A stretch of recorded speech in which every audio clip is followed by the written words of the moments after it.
We've had a lot of important days lately, but this is a meeting and a group of people that are doing an unbelievable job in a thing called crime, and in particular, violent crime. Today we're going to be discussing it, and I watched as a very incompetent mayor from Chicago said, well, what do they know? They only arrested 9 people. I said, 9 people? We didn't arrest 9 people. We actually arrested a total of well over 1,000 people. We took hundreds of guns away from young kids that were throwing them around like it was candy. We apprehended scores of illegal aliens. We seized dozens of illegal firearms. There have been 0 murders. It sounds sort of terrible to say. It's embarrassing. I did this over the weekend. I'm making a speech, and I acted like I was so proud as I said, we've had 0 murders in the last week. And some of these people were from foreign countries. They said, that doesn't sound so good. And I said, well, it doesn't sound good, but Washington was the most dangerous place in this country, and now, you know what? It's probably the safest place in our country. Everyone's starting to come here. The restaurants now you can't get in. Many of them closed because they couldn't open with crime. Everybody before me is happy what I'm doing. Most of you won't say that because you're radical left.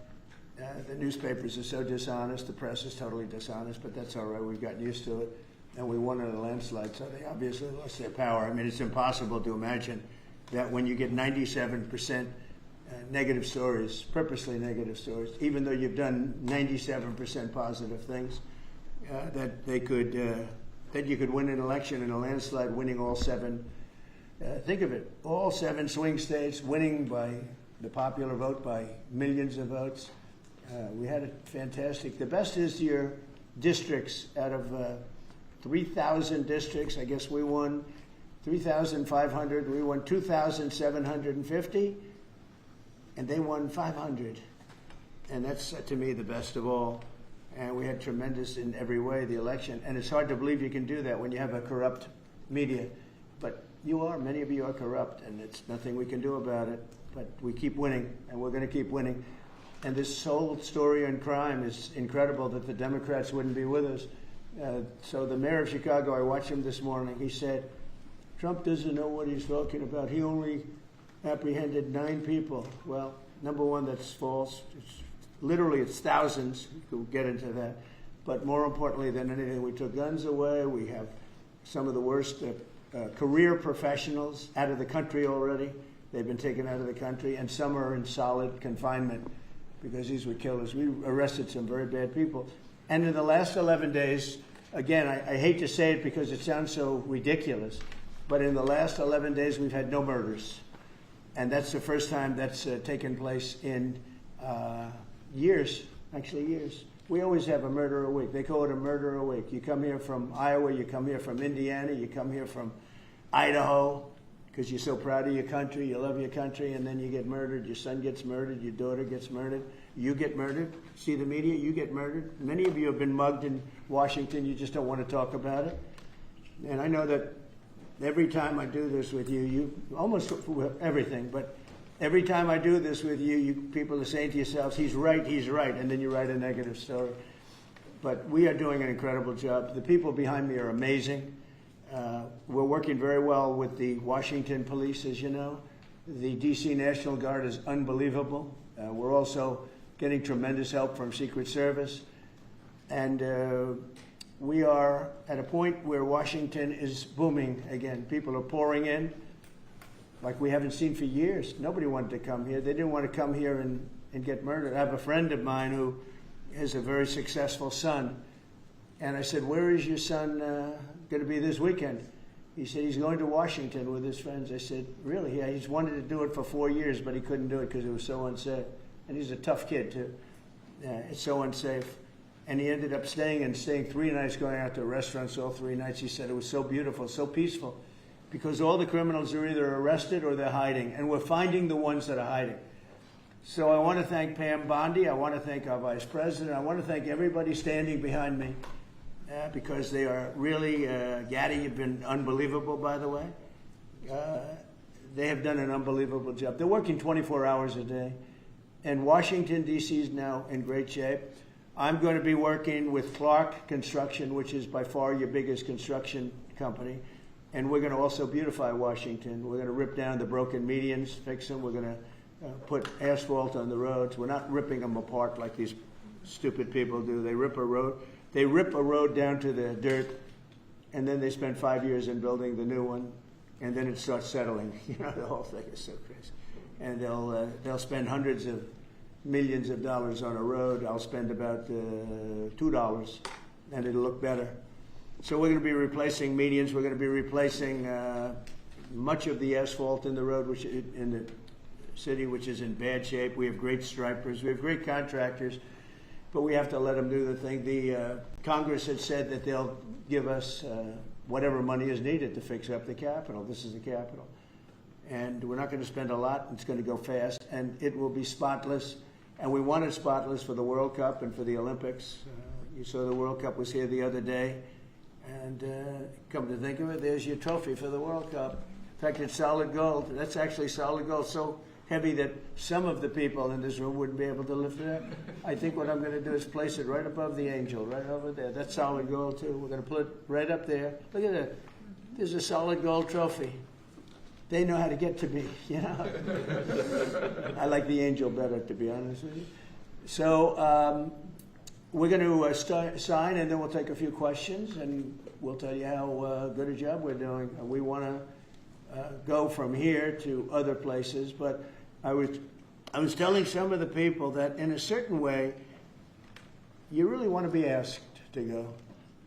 I hate to barge in on a city and then be treated horribly by corrupt politicians and bad politicians, like a guy like Pritzker.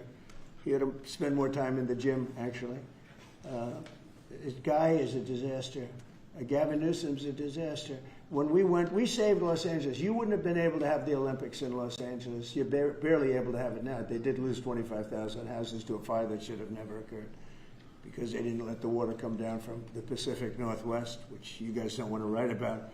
I had to break into the water supply to let the water down. And even now, we want more. We can have much more. It's less than half of what should be coming in. I don't know, they have a political thing about it. It's like the craziest thing I've ever seen. But I don't like going to a town, a city, place, a state, and then be criticized by some corrupt or incompetent governor where crime is rampant. Like, take a look at D.C. Crime was rampant. It was at the all-time worst. It got really bad during the Biden 4 years. And then I have a mayor stand up and say how crime has reached a 30-year low. 30-year low. People are being killed left and right. And it's not a 30-year low. Think of it. So for 11 days, there have been no murders. The record goes back years where that's happened. They haven't seen that happen in years. And then people stand up, and instead of thanking us, which they should do, and she's not that bad. She's better than most. But, you have people. I watched in Illinois. Chicago, Illinois is a disaster. I have property there. It's a disaster what's going on in Chicago. And you get Pritzker, he's violating our rights. I think this is another men and women's sports thing. I think this is one of those, they call them 80-20 issues. I call them 97-3. I think the Democrats better get smart. And, politically, I hope they don't. But actually, in terms of love for the country, I hope they do, because it would be good to work together. So I'm thinking about, when I have some slob like Pritzker criticizing us before we even go there, I made the statement that next should be Chicago, because, as you all know, Chicago's a killing field right now. And they don't acknowledge it. And they say, we don't need him. Freedom, freedom. He's a dictator. He's a dictator. A lot of people are saying maybe we like a dictator. I don't like a dictator. I'm not a dictator. I'm a man with great common sense, and I'm a smart person. And when I see what's happening to our cities, and then you send in troops, instead of being praised, they're saying you're trying to take over the republic. These people are sick. But I'm really saying, and I say this to all of you, in a certain way, we should wait to be asked, because they have cities that are so under control, out of control. So we go in and fix it. They take the full credit for it, and they go out and say, I heard it this morning. They're saying how well they've done over the last 10-day period, that they set record lows. They don't say that we're there with very tough people, by the way. They have to pass the toughness test. Otherwise, they're not working for us. So, and we're allowed to do that now, according to the United States Supreme Court decision. Now, they have to pass a toughness test. If they're not tough, we don't want them for this job. They might be great for other jobs, but not for this job, because they're respected. You saw the gang of kids. They were all huddled up, and a group of soldiers walked up. They never even got over. Those kids ran back to their homes or wherever the hell they came from. They were gone. This is one of the safest cities right now in the world, as crazy as that sounds. And it took 7 days. It took really 3 days, but we're now in our 11th day. So I want to thank you. So we had all of these things, 439 illegal alien criminals have been removed, and we have 6 known gang members, some of the worst leaders of gangs anywhere in the country, MS-13 and Tren de Aragua. We have 2 missing children that have been recovered. They thought they were gone. We brought them back to the family. The family started crying. They couldn't believe that they saw their child again. 49 homeless encampments have been removed. Like we have the head of South Korea coming in a little while, the president, and he drives down the street. Already, his people have told me, he said, what happened? It's so clean. We always came here, it was filthy dirty with homeless and papers all over the road. That's the other thing. Those roads are swept immaculate.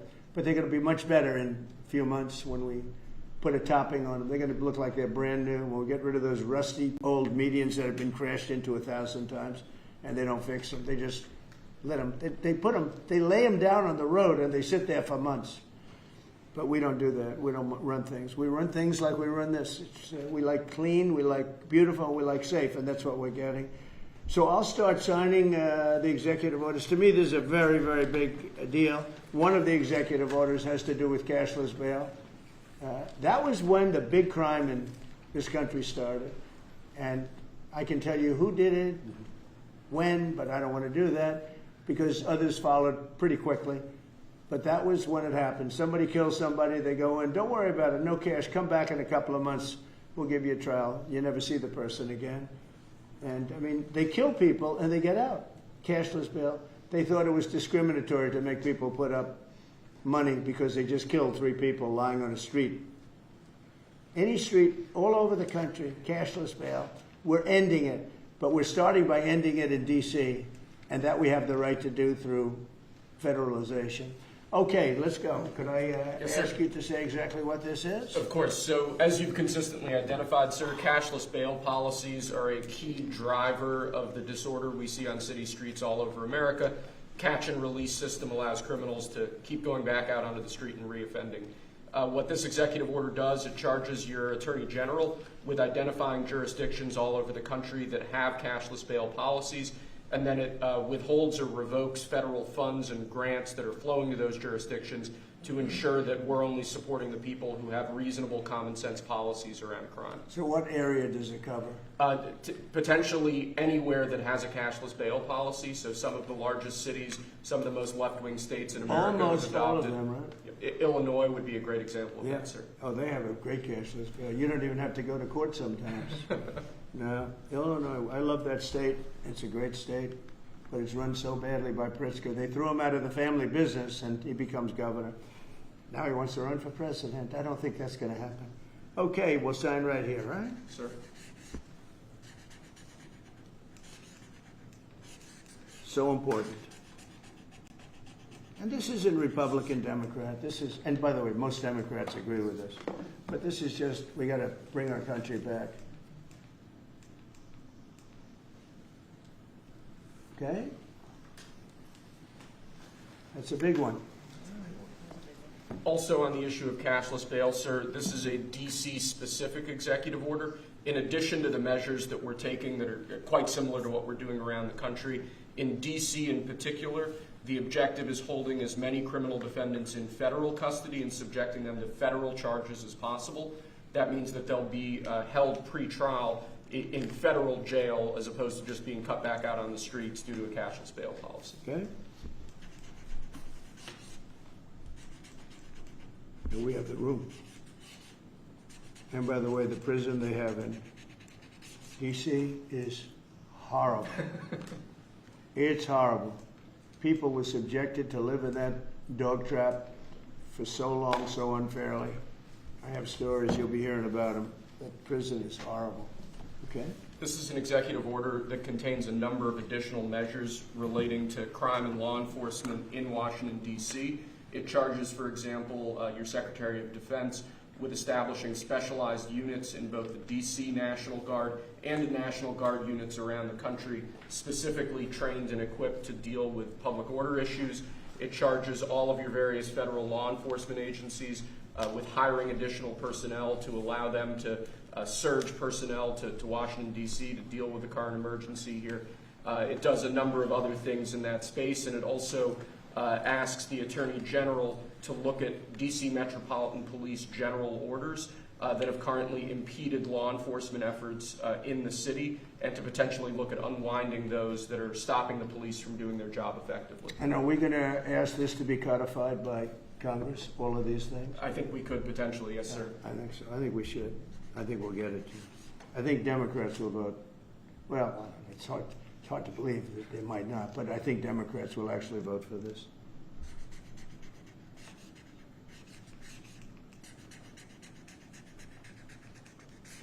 There's no auto pen that can do that. Right? Look at that, Pam. Is that a good signature? Seriously, is that a good signature? Who can write like that? Nobody. I don't know. That's the other thing. I assume we're looking at the whole auto pen scam. Sir. Because the person that ran it said he spoke to it briefly twice about nothing. That means that all those pardons that he gave to some very bad people, very unpatriotic people, very evil people, it looks to me like those pardons are worthless. Because, number one, you shouldn't use an auto pen, very specifically. But if you do, it has to be a very good reason. And they have to know that the president wanted it. The president didn't want this. The president didn't know he was alive, okay? He never approved any of this stuff. He wasn't for open borders and all the other things. He was never for open borders. I've known Biden a long time. He was never very sharp, but he was never in favor of open borders and all of the other things he did to destroy our country. Let's go. Lastly, sir, this is an executive order on flag burning. It charges your Attorney General. Would you listen to this? This is very important. Flag burning. All over the country, they're burning flags. All over the world, they burn the American flag. And as you know, through a very sad court, I guess it was a 5-4 decision, they called it freedom of speech. But there's another reason which is perhaps much more important. It's called death. Because what happens when you burn a flag is the area goes crazy. If you have hundreds of people, they go crazy. You can do other things. You can burn this piece of paper. But when you burn the American flag, it incites riots at levels that we've never seen before. People go crazy. In a way, both ways. There are some that are going crazy for doing it. There are others that are angry about them doing it. Do you want to discuss that? Sure. So what the executive order does, sir, it charges your Department of Justice with investigating instances of flag burning, and then where there's evidence of criminal activity, where prosecution wouldn't fall afoul of the First Amendment, and instructs the Department of Justice to prosecute those who are engaged in these instances of flag burning. And what the penalty is going to be, if you burn a flag, you get 1 year in jail. No early exits, no nothing. You get 1 year in jail. If you burn a flag, you get. And what it does is incite to riot. I hope they use that language, by the way. Did they? Yeah, incitement is incite to riot. And you burn a flag, you get 1 year in jail. You don't get 10 years. You don't get 1 month. You get 1 year in jail, and it goes on your record. And you will see flag burning stopping immediately, just like when I signed the Statute and Monument Act. 10 years in jail if you hurt any of our beautiful monuments. Everybody left town. They were gone. Never had a problem after that. It's pretty amazing. We stopped it. But this is something that's, I don't know, in a certain way it's equally as important. Some people would say it's more important. Because the people in this country don't want to see our American flag burned and spit on. And by people that are, in many cases, paid agitators. They're paid by the radical left to do it. You talk to these people, they don't even know, half of them don't even know what they're doing. They say, I don't know, they gave me money to do this.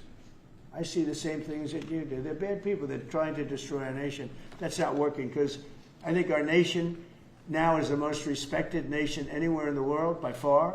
You saw that with the European leaders on Friday. You saw that with NATO, where they agreed to go from 2% no pay to 5% fully paid up, trillions of dollars paid, where they respect your president to a level that they jokingly call me the president of Europe. They call me the president of Europe, which is an honor. I like Europe, and I like those people. They're good people. They're great leaders. And we've never had a case where 7 plus really 28, essentially 38 countries were represented here the other day. 38 European countries were represented. European and other countries were represented. And it was a great meeting. But your country is respected again. I say it all the time. 1 year ago, our country was dead.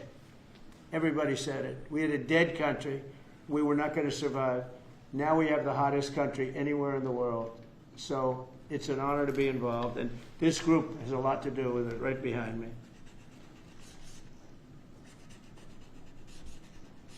Does anybody behind me have anything? Pam, would you like to say something?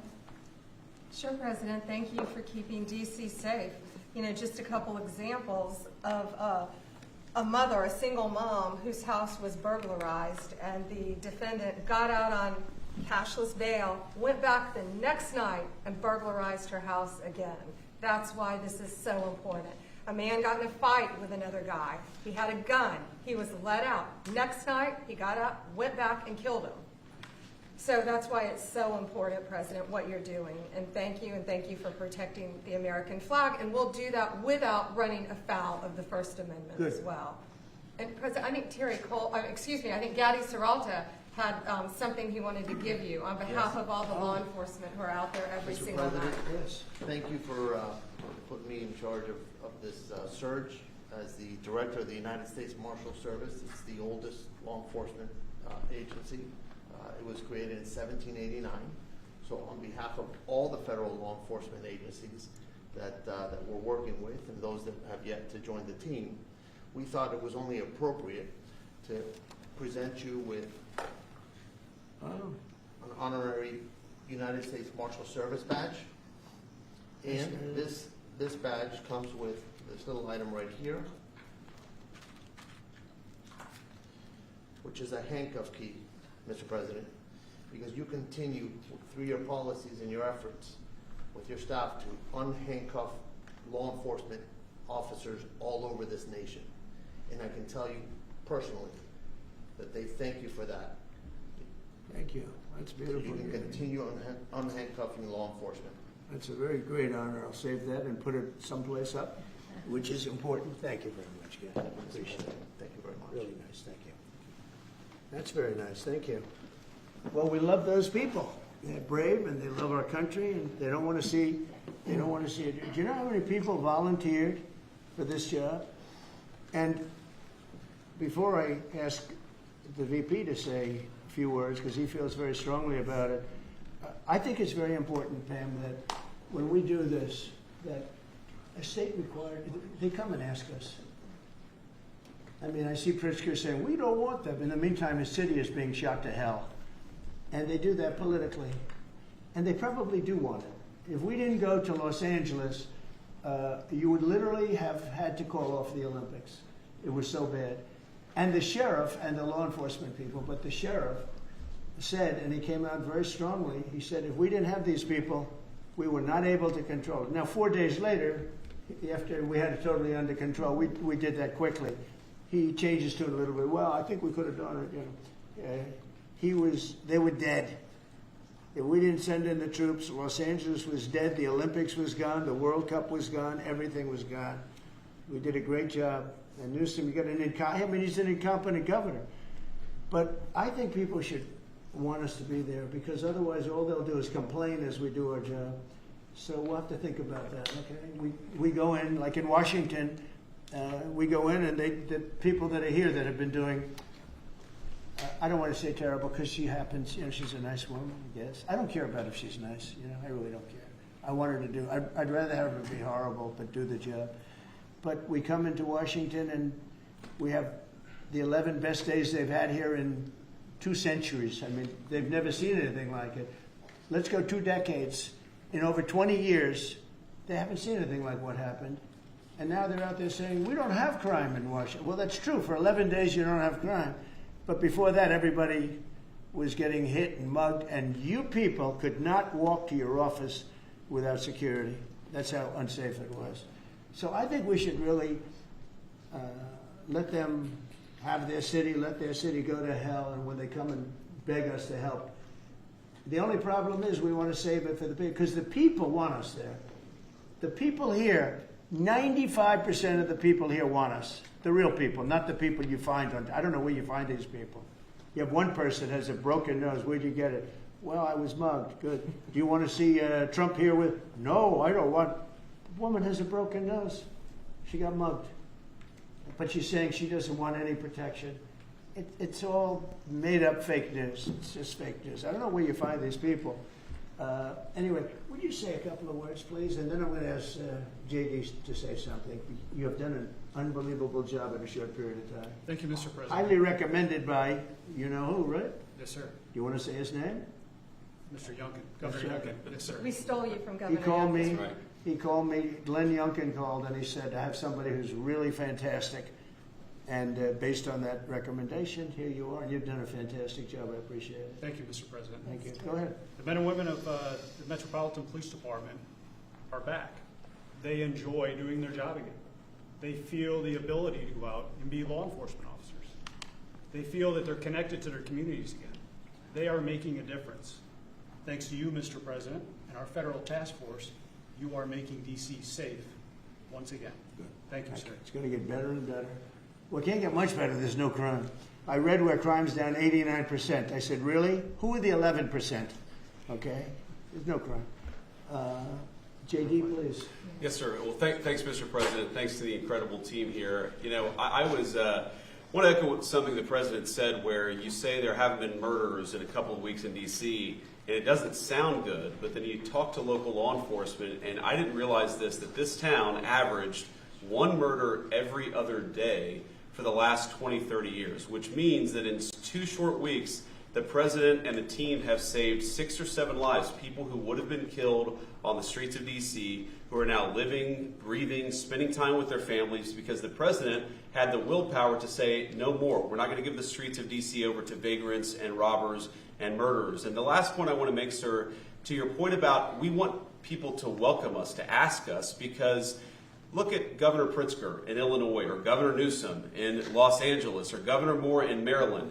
They are angrier about the fact that the President of the United States is offering to help them get their crime under control than they are about the fact that murderers are running roughshod over their cities and have been for decades. Why are Democrat governors angrier about federal law enforcement helping clean up their streets than they are about the fact that those streets need to be cleaned up to begin with? It shows a real sickness in the head. And I agree with the President of the United States. I think most Democrats, rank and file, nobody likes crime. Republicans don't like crime. Democrats don't like crime. Independents don't like crime. Why are Democratic governors doing everything in their power to make crime easier to do in their cities? It doesn't make an ounce of sense to me. But, Mr. President, I appreciate you being willing to help. And I hope these governors take you up on the offer because we should clean up all of America's streets. It's the right of every American to live in safety and comfort in their community. And we've got the people to do it. They're signing up like they've never signed up before. Our military, as you know, during the campaign, nobody was signing up. We were way short of their goal, we were understaffed. Nobody wanted to be in the military. Nobody wanted to be a policeman. Nobody wanted to be a fireman. They didn't want anything to do with the country. We had an incompetent, grossly incompetent president who frankly should not have been there. He should have never been there. The damage he did to this country is incalculable. I mean, just what he has done. So much of our effort are getting murderers and jailbirds and people out of this country who are drug dealers at the highest level. So much of the energy of people that he led in, it was an unforced error. But I don't think they think it's an error. But I don't believe he believed it. It was the radical lunatics that surrounded this guy at this desk, who are brilliant people, but with the wrong philosophy. There were some brilliant people, but they're evil people, and they're going to be brought down. They have to be brought down because they really hurt our country. But we're getting it back very quickly. And I'll tell you something. Our country's now it's stronger. I think we're more respected than we've been respected in 100 years. It's a whole different ballgame. JD, could I ask you, Yes, sir. You gave a stat on murders here. What were the numbers? You said in a short period of time, how many people were murdered? Local law enforcement told me, sir, that in the past 20 or 30 years, D.C. has averaged a murder every other day. That's, 200 murders a year, 150, 250, but about every other day a person has been killed on the streets of Washington, D.C. We've been doing this for 2 weeks. 0 people killed. That's real lives saved that the media and, frankly, the entire Democratic Party should be saying, thank you for saving lives instead of attacking the President of the United States for doing so. When a person, unfortunately, will probably happen at some point when a person's murdered in D.C., it's going to be the biggest story maybe in history. Right? Yes, sir. Somebody was murdered in D.C. Trump is failing. No, we're not failing. We have a safe city. This is maybe the safest city in America right now. That's how good it is. And it would be nice to be appreciated. These people eventually, they're going to have to be appreciated for what they're doing. And they're going to have to be appreciated by the officials that are really happy when we go in because they've lost control of their place. Steve Miller, please, say a few words. Thank you, sir. So just to, first of all, follow up on what the Vice President said. No police officer working in the city can remember a time in their lives when there has been no murders. You can work at the police department for 20 years, 30 years, your whole life. We've checked the records. No one can even find a record of being murder-free for as long as you've been murder-free under President Trump's leadership. Additionally, and the President spoke about this before, we've uncovered, in the process of uncovering, a massive scandal in Washington, D.C. with the doctoring of crime stats. And the Department of Justice, under the Attorney General, is leading the effort to uncover this. But when we ultimately share the results, it will stun you. The extent to which, even though D.C. had the worst crime in America, honestly measured, it dramatically understated how bad it was. There's even accusations that murders and homicides were reported as accidents instead of murders. I mean, this is how severe the manipulation of the crime data has been in the city, and it will all be uncovered and it will all be brought to light. I've had a chance to spend some time, as has everyone here, with the police officers in the city. Members of the public are going up to them and thanking them, just overflowing with gratitude, because for the first time in their lives, they can use the parks, they can walk on the streets. You have people who can walk freely at night without having to worry about being robbed or mugged. They're wearing their watches again. They're wearing jewelry again. They're carrying purses again. People had changed their whole lives in this city for fear of being murdered, mugged, and carjacked. It is a literal statement that President Trump has freed 700,000 people in this city who were living under the rule of criminals and thugs. And the last thing I'll say is that under the efforts of Terry, to my left and many here, what they found also is that the street criminals here in Washington, D.C. were doing business directly with the transnational criminal cartels, the foreign terrorist organizations. So not only was the city being run by these criminal thugs, but they were working with some of the most dangerous terrorist organizations on the planet to traffic weapons and drugs into this city. And what we are uncovering every day is shocking to us, and we look forward to sharing all the results with you. But President Trump, your leadership has uncovered some of the great public safety scandals of our life, and now because of you, people are safe and free for the first time ever in this city. Thank you very much, Chief. In Los Angeles, Beverly Hills is, a great place. I have a house there. I had a house there. I used to spend a lot of time there. And a great place. Do you know that I have friends, they leave their trunk open for their car because they know they're going to be vandalized. They don't want the trunk ripped off in order for them to steal what's in the back. They leave the doors open so when they go in to steal the radio or whatever they take, that they don't rip off the door. They leave the doors totally open so the criminals, when they go and open the door, they'll have to break the windows and kill the car in order to steal whatever it is in the car that they're looking for. And that's at a level that nobody's ever seen before. Nobody lives like that. I have another friend, he has a garage, and in order to save his garage door, he leaves it open so that people can just walk into his garage, take whatever they want, and leave. But all the cars so many cars, I've been told this by many people, stars, big people, they leave their doors open so the doors aren't destroyed by these criminals. All over Los Angeles this is taking place. And you know that. I mean, you've heard that. Christy, could you say a few words? Sure. Well, Mr. President, I think one of the most impactful statistics that you used today was of the 1,000 arrests that have happened already so far, 439 of them were illegal criminals, which means they never should have been in this country to begin with. But they were in this country, invaded over our southern border or our northern border or maritime seas, and then they committed crimes against the American people. So by getting those individuals incarcerated, we've stopped those violent crimes from happening here in the city. And sir, they do. Exactly like Stephen was talking, they have ties to cartels. They have networks across this country and other cities. So by what you're doing here is going to have a ripple effect in Miami, in Chicago, in other cities, because you're grabbing those networks and giving us information and targeting information to go and get more criminals across this country. So thank you for the work that you're doing. We have ICE and CBP, Federal Protective Services, Secret Service, HSI, all of our officers are working with all the other agencies every day here in DC, and they're so proud to have this kind of partnership. So they're so glad that you're letting them do their jobs again. And I don't know if you've heard, sir, but the recruitment campaign for ICE, when we were going to hire 10,000 new officers, we've got over 130,000 people that have applied and raised their hands and said they want to work with ICE. So no matter what the fake news says or what the media says about ICE not having support, they've got incredible support from the American people. People want to join them and help them do what they're doing to make America safe again. So thank you for the I was going to say that our recruitment drive, it was dead. During the campaign, they couldn't get, every story was the Army can't fill up, the Marines, none of them could fill up. They were way behind. We couldn't get anybody to go into the military, couldn't get any police. We have just set records on everybody wants to be in. Everybody wants to go in. And we're taking incredible people. I mean, the level of, because of the Supreme Court, it's based on merit. It's all based on merit now. It's not based on anything else. You got to, if you need strong people, you have to get strong people. It's all based on merit. But we're setting records in the Army, Navy, Air Force, Marines, the Coast Guard. One of my favorites, because I happen to have created it, Space Force. We're very proud of Space Force. It's amazing what it's doing. We're leading in space now. China was killing us. Russia was beating us.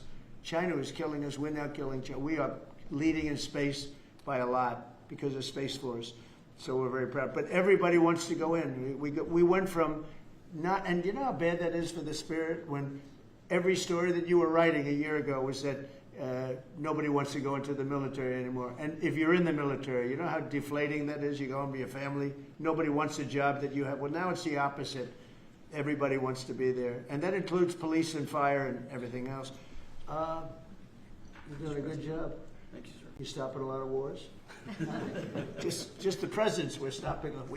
We've stopped 7 wars, and really the number is actually 10. We're not including a couple, and we're not including in there what we did with Iran, stopping their nuclear play. They would have had within a month or two, they would have had a nice big nuclear weapon to use. That's not going to happen. That won't happen. Pete, go ahead, please. Yes, sir. Well, Mr. President, thank you very much for your leadership. And the Defense Department is proud to be a part of this task force. Just like we have been down at the southwest border, where crossings are at 0. We've got national defense areas where we're working with Border Patrol to secure the southern border for the American people. Just like Los Angeles, where ICE officers deserve to do their job without being attacked, we're really proud to be a part of defending the nation's capital and ensuring it is safe and beautiful and working with law enforcement. And Mr. President, let me tell you, the morale of the troops, getting out there talking to them, they love this mission. They're grateful to be doing it, whether they're DC National Guard or other state National Guards. And at your direction as well, sir, it's just common sense to make sure they're armed as well. And so we're rolling out ensuring they're armed, capable of defending themselves and others if need be, supporting law enforcement, and we're proud to be there, sir. Well, look at the mission you just accomplished with Iran. 36 hours back and forth, flawless. Every bomb hit its target. They went right down those chutes, dark at night, no moon, no nothing. Every target, every bomb went right down. They have a chute that goes right down deep into the mountain. And they shouldn't have put ventilation in, I can tell you, because we use that for our advantage. But what they did, and we had the pilots and even the people that took care of the planes, we had a whole group of people at the White House a couple of weeks ago. And you know, I didn't realize this, but they said, we've been looking at their predecessors, and then these were the pilots. They said, we gave them beautiful medals. And I'll show you the medal. Gave them the medal just like this. See? Just like that. They were so happy. Gave a lot of them out for that. It was an incredible job. You know, we had 52 tankers. People don't realize, so that they could refuel. We had many fighter jets, F-22s, F-35s. We had many. It was an amazing operation. It was flawless. Compare that to the operation when they went in with the helicopters crashing and everyone running around the desert, and the prisoners being taken, and that was Jimmy Carter. And what a horrible thing. This was the exact opposite. This was the exact opposite of what they did in leaving a very, very nice place. The Taliban runs a tough operation in Afghanistan, and I think it was the most embarrassing day in the history of our country. That was Biden. I was leaving, and we would have left through strength, tremendous strength. We would have had we would have kept Bagram, which is the air base, one of the largest runways in the world, one of the most powerful. You could land anything on it, many, many feet thick. You don't build them that way anymore. You can't. But we left it, and now China's occupying that air base. This was the most incompetent administration in history, the Biden administration. And you're just lucky that they lost, because if they won, you wouldn't have a country anymore. And so, Pete, you started up by saying the Department of Defense. And somehow it didn't sound good to me. You know, it didn't sound good. Defense, what are we defense? Why are we defense? So it used to be called the Department of War.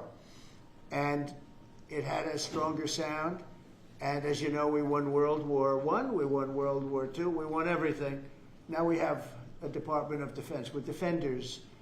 I don't know. If you people want to, standing behind me, if you take a little vote, if you want to change it back to what it was when we used to win wars all the time, that's okay with me.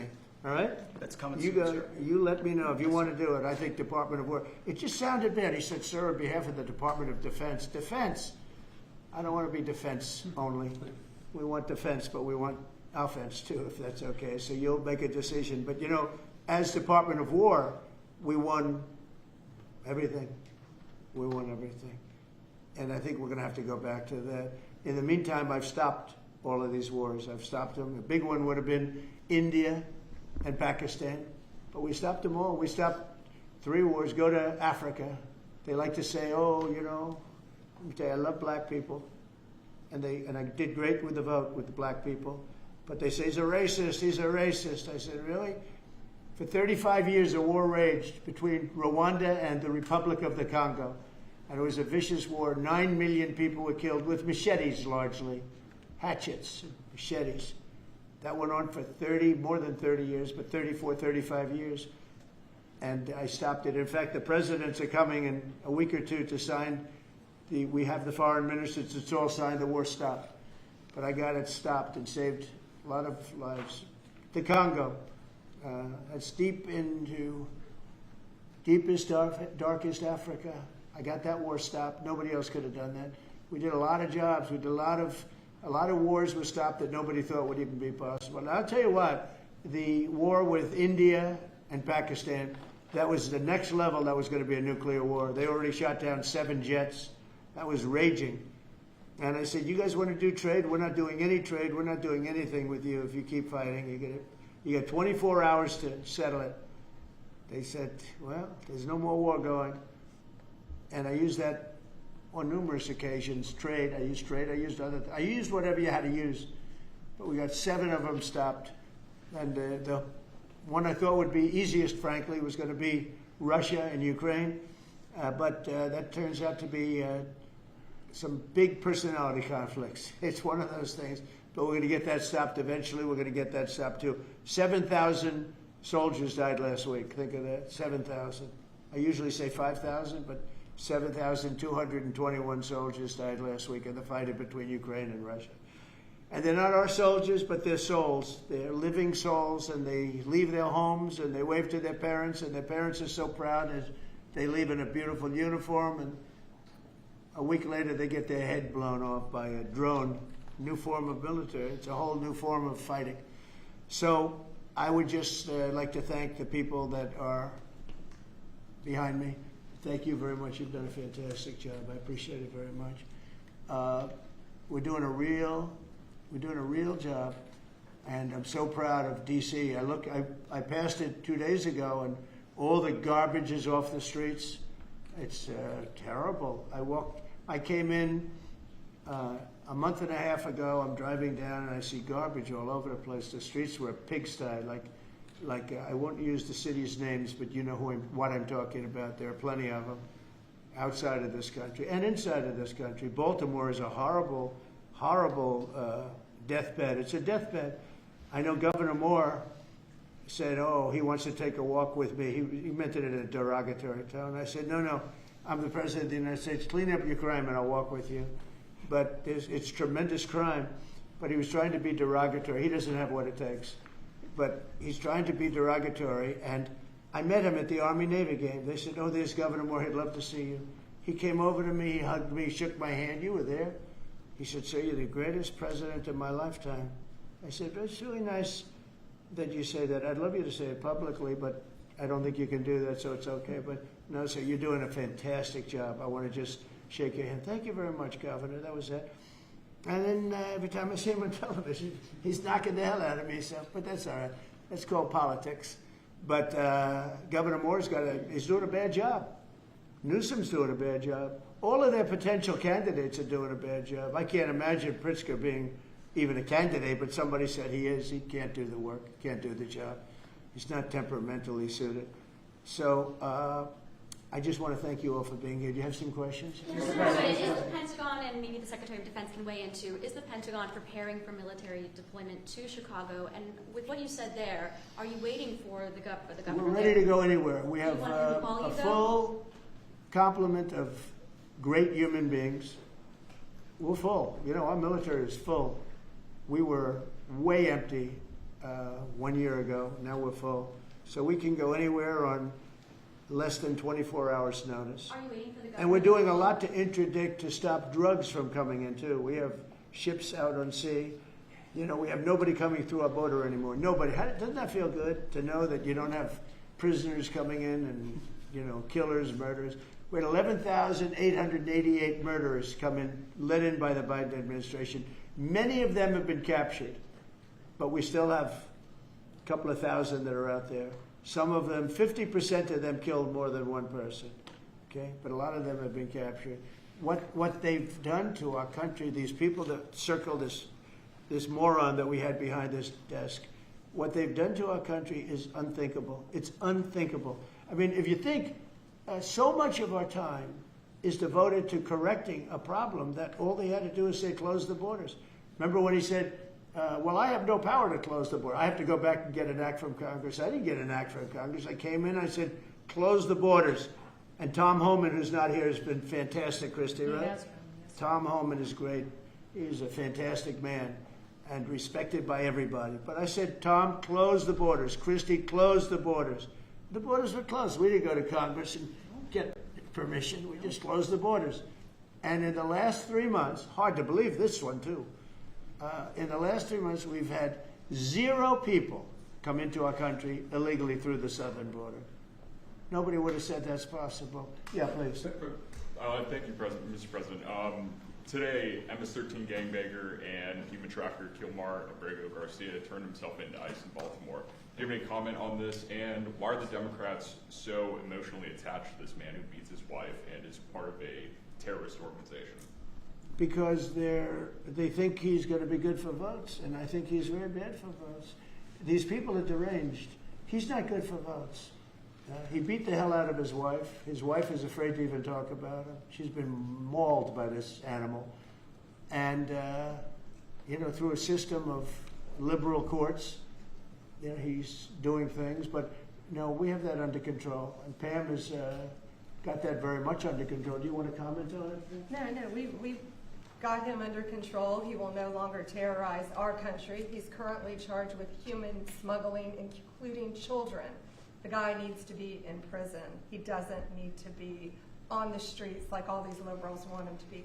And as part of this operation here in D.C., we've also taken off MS-13 members. We've taken, I think just last night, we got a TDA guy off our streets right here, right around from where we all work. Another TDA member gone because of this project. So we're going to keep America safe from all of these foreign terrorist organizations, including Abrego Garcia.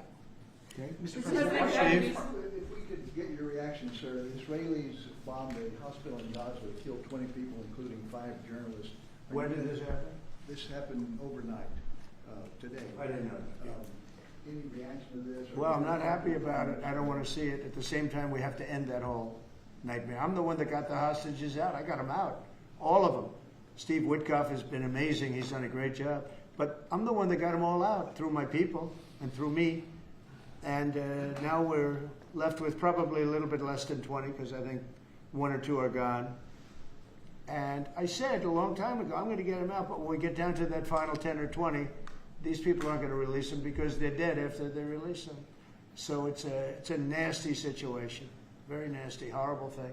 Mr. Yes. President, could you please elaborate on your post on South Korea? What were you referring to? Well, I heard that there were raids on churches over the last few days, very vicious raids on churches by the new government in South Korea, that they even went into our military base and got information. They probably shouldn't have done that, but I heard bad things. I don't know if it's true or not. I'll be finding out. As you know, your new president's coming in just a couple of hours coming here. I look forward to meeting him. But we won't stand for that. We just won't stand for that. So are you prepared to order National Guard troops, though, into American cities if those governors don't request the federal deployment? I am, but I also think that, look, Chicago, everybody knows how bad it is. Everybody standing there knows. We know. You don't have to be doing any studies. They should be saying, please come in.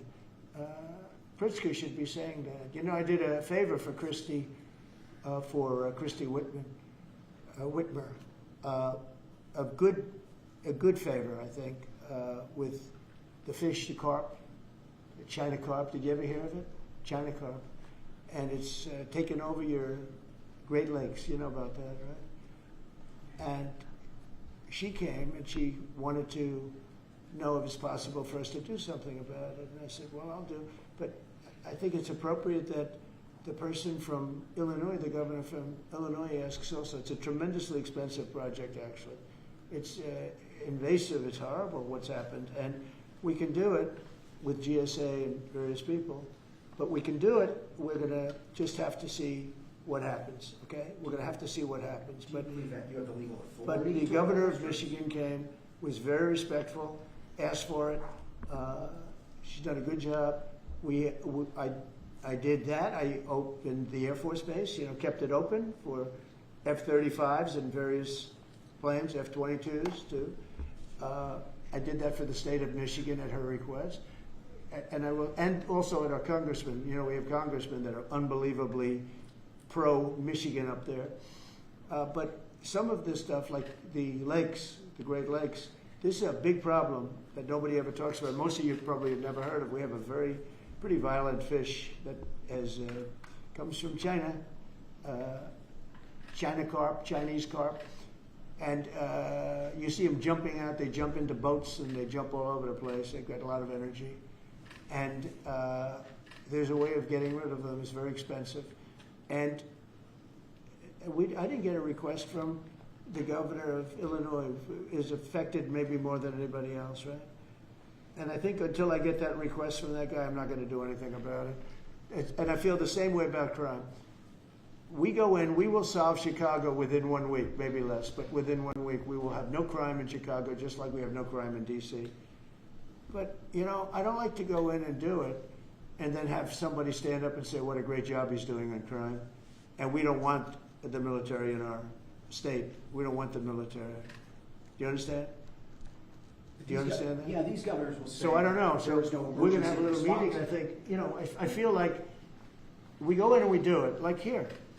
To a lesser extent with the mayor. She hasn't been terrible, but she hasn't been, exactly saying, oh, great.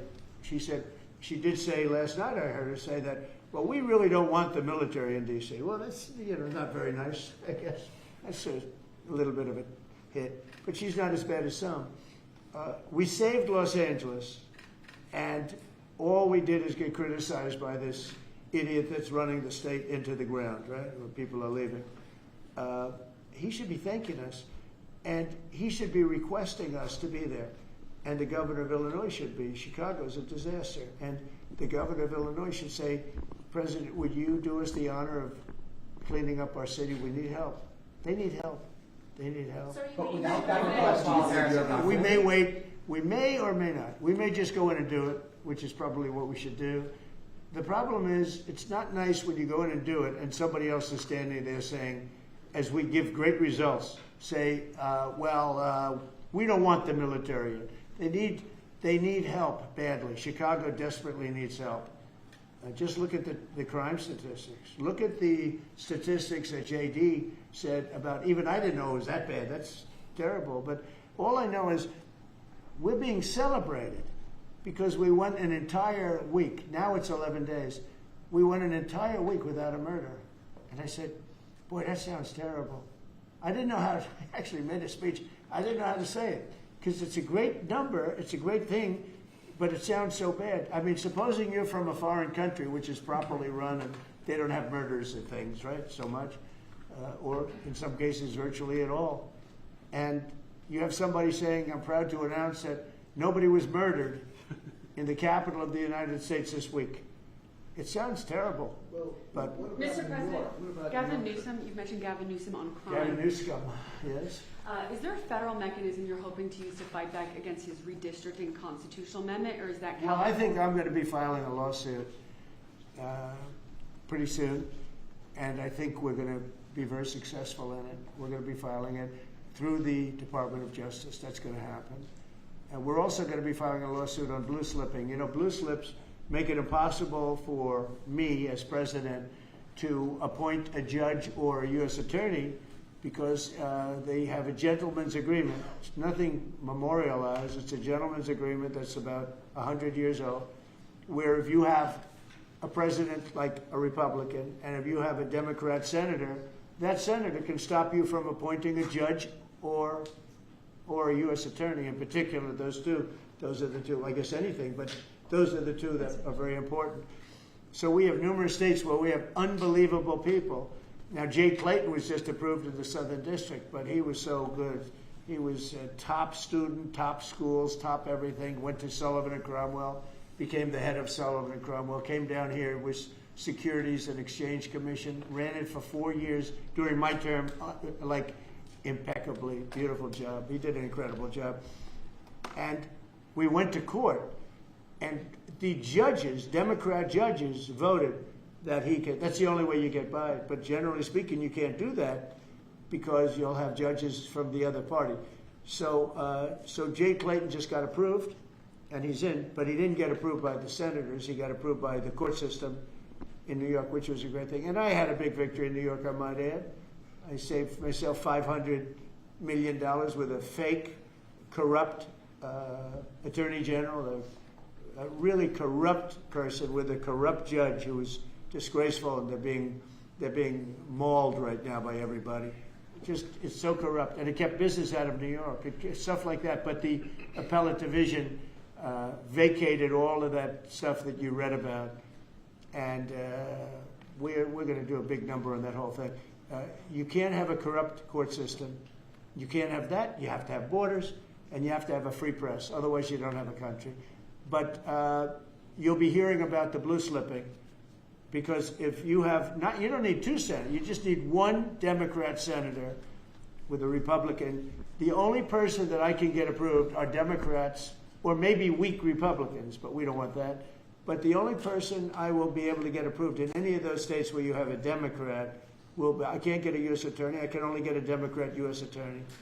And this is based on an old custom. It's not based on law, and I think it's unconstitutional, and I'll probably be filing a suit on that pretty soon. Yeah, please. During the campaign, you called Kamala Harris a communist, but the Biden-Harris administration, they never called for nationalizing a private company with the federal government like you're proposing with Intel.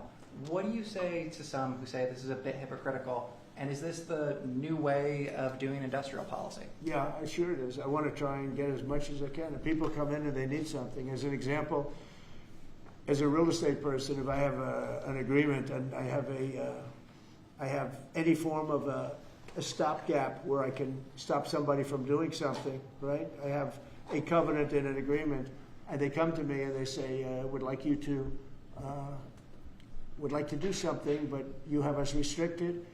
If I do that, they usually have to pay. Now, in the case of Intel, it was interesting, but I hope I'm going to have many more cases like it. Intel came in. I met with the gentleman. I had a lot of respect for him. He came in under a little bit of a cloud. I liked his story. I thought he was good. I think he really means to do a good job with Intel. I said, I'd like to ask whether or not you'd give because the story, a lot of people said I invested in Intel. I didn't invest. But I invest my heart in it and my soul because I want the country to be strong. But I said, I'd like you to give 10% of Intel to the United States of America. Not to me, to the United States of America. And I said, if you have them as a partner, you have the United States as a partner, I think that would be a very good thing for Intel. And he thought about it, a little bit different, and he said, I like that idea very much. We have a deal. And I just made $10 billion or $11 billion for the United States of America. And yeah, there will be other cases. If I have that opportunity again, I would do that. And then, you do have stupid people say, oh, that's a shame. It's not a shame. It's called business. If somebody's willing to give you 10% of a company and you're not paying for it, and I will tell you, with a company like Intel, as you know, it's had difficulty. I want them to do well. I want them to do well anyway, but I want them to do well in particular then. But isn't public ownership of a private company a new way of doing business in the business of the United States? Isn't that what you were So are tariffs. So, as you know, the stock market went up almost 1,000 points on Friday. And it went up not because of this very, I think, terrible, hello? Who is that back there? All right, get out of the room. It went up because of something much different. It went up because it was announced, CBO announced the numbers, and as you know, they gave no credit to tariffs. They said they made a mistake, that the trade deficit will be reduced because of Trump's tariffs, will be reduced by $4 trillion, right? Is that what they said, right? They said $4 trillion. And the market went up like a rocket ship because the tariffs are good. Well, tariffs aren't that usual. If the 7 wars I stopped, 4 of them were because of the fact that I had tariffs and trade. And I was able to say, well, if you do this, if you go fight and you want to kill everybody, that's okay. But I'm going to charge you each 100% tariff when you trade with us. You know what? They all gave up. I stopped 7 wars.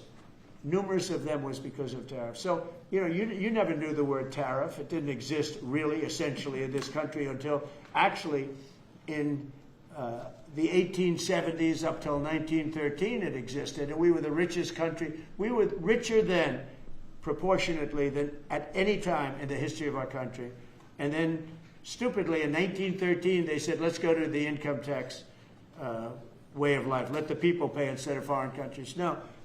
We're taking in trillions of dollars in tariffs, and we're stopping wars because of tariffs. So that's not so normal either. But you know what? Other countries did it to us, and now we're doing it to other countries. You ruled out boots on the ground in Ukraine, but how would air support as part of a security guarantee be any different? Those U.S. Well, you really went from one question to the next. You go from one. I expected he'd at least challenge you. Now we're talking about boots on the ground. But U.S. air assets over the skies of Ukraine as part of a security guarantee, wouldn't those U.S. airmen also be Well, you don't know what security guarantee is because we haven't even discussed the specifics of it. And we'll see. Number one, Europe is going to give them significant security guarantees, and they should because they're right there. But we'll be involved from the standpoint of backup. We're going to help them. And I think if we get a deal, and I think we will, but if we get a deal, you're not going to. I don't believe you're going to have much of a problem. But we'll back it up because I want to stop seeing people being killed.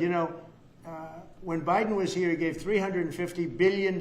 You know this from covering business. $350 billion to Ukraine. I said that Zelensky's the greatest salesman I think I've ever met, better than P.T. Barnum, because he'd come to the country, he'd walk out with $50 billion every time. He actually came here once, he walked out with $100 billion. We're up to $350 billion. I got $1 trillion worth of rare earth that we have from the country because I felt badly for our taxpayer. But I did something else at the NATO meeting. They are wealthy countries, but they weren't paying. And we don't pay any money to Ukraine anymore. Do you know that? In fact, it's the opposite. They request through NATO. We deal with NATO. We don't deal really with Ukraine. NATO requests missiles. They want Patriots. They want missiles. We give the missiles to NATO. NATO pays us in full and does what they want. I mean, I think they give them mostly to, they can do other things with them too, because we're dealing with NATO. We pay no money to Ukraine. We gave $350 billion to Ukraine. You know, if we didn't give that kind of money, and I was the one that gave the javelins, if you remember. I gave the javelins. They were very effective. They say Obama gave sheets and Trump gave javelins. They were very effective with those tanks right at the beginning. But you would have never had a war if I were president. You would have never had a war. Just to finish, we spend no money on Ukraine anymore. We were getting fleeced by a president that didn't know what he was doing. To be honest, I don't blame Ukraine. I mean, if they come and ask for $100 billion, then they get it. But we were in for $350 billion. Now, we make money. I don't want to make money on Ukraine. I want the war to end because I want to save all those lives. I want to just say, but just so you understand, we're no longer losing money on that thing. We were losing money hand over fist. And now we don't lose any money. Now we sell weapons to NATO. Because NATO agreed, because of me, to go to 5%. They had 2% and didn't pay. Now they have 5% and they're all paid up. So they have trillions of dollars and they give us that money. But I really want the war to end, and we're going to get it ended. Mr. President, this is a historic summit here with Ukrainian President Zelensky and European leaders all met here with you at the White House. You said you wanted to get this done bilateral as soon as possible. Have you spoken to Putin since last Monday? Since Yeah, I have. What is your conversation? Or can you share? Every conversation I have with him is a good conversation, and then unfortunately a bomb is loaded up into Kiev or someplace, and then I get very angry about it. I think we're going to get the war done. It's tough. I thought that would be, of the 7 that I settled, I thought that would be the easiest of the group. See, you never know what's going to happen. You know, war, strange things happen in war. The fact that he went to Alaska, our country, I think was a big statement that he wants to get it done. That was not easy for him to go to Alaska, you know, for him to come here. But the fact that he showed up on a very successful day, it was a very successful day for other things. Because, you know, we're also talking about missiles, nuclear. We're talking about a lot of different things. We're talking about limiting nuclear weapons. We'll get China into that. We have the most. Russia has the second most, and China has third, but China is way behind, but they'll catch us in 5 years. We would like to denuclearize. It's too much power, and we talked about that also. That's part of it, but we have to get the war over with. On Baltimore, sir.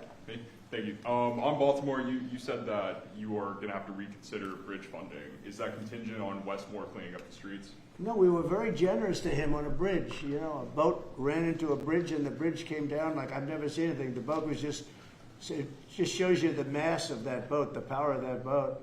You know, people were up on that bridge, painters. They were painting the bridge and they were watching it happen. And they thought they were very safe. They all died. They were painting the bridge, can you imagine? And they watched the boat. The engines were off. And they watched the boat. And the power of that boat, the mass of that boat, went right through that steel just like it was nothing. It's amazing. It's called mass. Mass is a big deal. But the mass of that boat, those people all died. But they thought they were totally safe. They were eating their lunch. They were, you know, whatever. They were watching it. They could have gotten off. Somebody did a very good job. A police officer called in and said, close the bridge. And he did it with power. Get everybody off the bridge, close that. That guy should get a medal because he stopped the bridge. A lot of people would have died. A lot more people would have died. The ones that died were the workers on the bridge. And they thought there was no danger because, you know, it's a big steel bridge. And it came down like toothpicks. It was incredible to watch that. It was just, and they died. They all died. But that police officer, again, the police do a great job. The police officer did an amazing job. And I heard the tapes. he would say, get everybody off it. Most people wouldn't have said that. You know, when you see a thing like that, you assume it's going to, you know, tap the bridge and it's going to be rebuffed. The thing just came down. I've never seen anything like it. So he did a good job. In fact, I think we should get him in for a medal. The man that gave the warning, I listened to him. Everybody get off screaming. Everybody off. He had the sense to realize that this could be a catastrophe as opposed to a ship that's, because the engines weren't working. It was just floating. It's an amazing thing that a thing floating like that with no power just knocked it right down like it was nothing. So Let's do that. Let's give him a medal. I've been thinking about that. Mrs. President, do you plan to investigate Chris Christie? Saying what? Do you plan to investigate Chris Christie? Look, Chris is a slob. Everybody knows it. I know Chris better than anybody in the room. I always felt he was guilty. But what he did is he took the George Washington Bridge, which is very serious. He closed down the George Washington Bridge. And you had medical people, you had ambulances caught up. This thing was closed down. And obviously he knew about it. But he blamed the young lady that worked for him and another person, and they got into a lot of trouble. She ultimately was, I don't know, exonerated, but she got out of it a little bit. But she went through hell. She was a young mother, nice person. I knew her a little bit. And another man went to jail, and Chris got off. And so when I listen to Chris speak his hate, I say, oh, what about the George Washington Bridge? You know, tell me about the George Washington Bridge. He blamed other people, but he knew all about it. So no, I don't know if they want to look at it. It's not for me. If they want to look at it, they can. You could ask Pam. I think we have other things to do, but I always thought he got away with murder. Mr. President, do you plan to make an endorsement in the Texas Senate race between Ken Paxton and John Cornyn? Well, I'll make up my mind. I like them both. The worst situation I have is when I have two people that I get along with well. I hate it. And they all want the endorsement. You know, I'm almost 100% of the people I endorse win. It's a great honor. And I got, as you know, I got the largest vote in the history of Texas by far. Nobody's ever gotten more votes in the last election. I think in all the elections, the 3 elections. But they like me in Texas. So people are waiting for me, but I'd rather not comment on it right now. I like both guys. They're both friends of mine. And they're both good and very different. There's some talk among congressional Republicans about another reconciliation bill. Where do you fall on that, and what would you like to prioritize? Well, I don't want to do cutting. I want to save all the different things. I'm going to cut things that are unnecessary, but the one thing I said, and I gave my word, we're not going to hurt anybody on Medicaid, Medicare, or Social Security. And in fact, we're doing great on Social Security. We found 300,000 illegals on Social Security. We got them out. And, you know, things like that make Social Security very, very strong. So, no, I am very big into certain things, and one of those 3, you could say 3 of those things are Medicare, Medicaid, Social Security. We're going to protect it. And so we'll see how everything works out.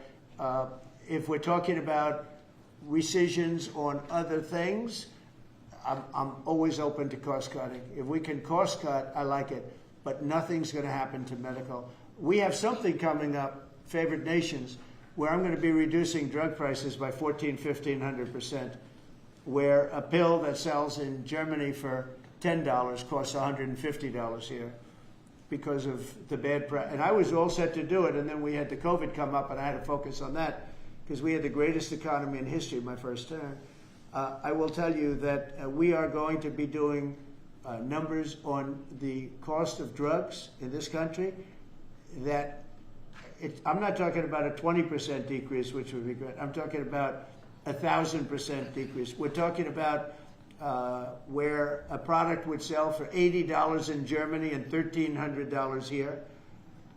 And we're not going to do that. We were subsidizing the entire world, and we're not doing it anymore. I informed the drug companies. I informed the world.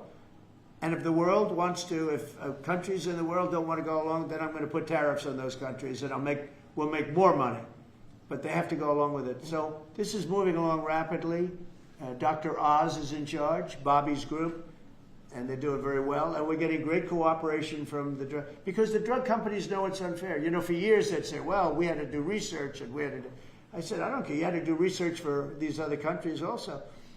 They are ready to go, and I'm ready to go. And you know, if I pull that off, there's no way a Republican will lose an election. There's no way. All right, one more question. Steve, what's this guy? He's the nicest guy I know, and he asks the most vicious questions. Why do you think President Putin is so reluctant to meet with President Zelensky? Because he doesn't like him. He doesn't like him. You know, they don't like. I have people I don't like. I don't like to meet with them. Sometimes I do like to meet with people I don't like. So how do you get them together? They don't like. No, they don't like each other really.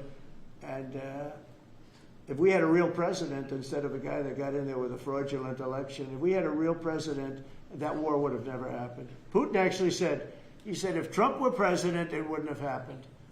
It happened for a lot of reasons. It happened because of Afghanistan. When he saw how incompetent Milley was and all these guys were, I think he said, wow, this might be, because it was the apple of his eye.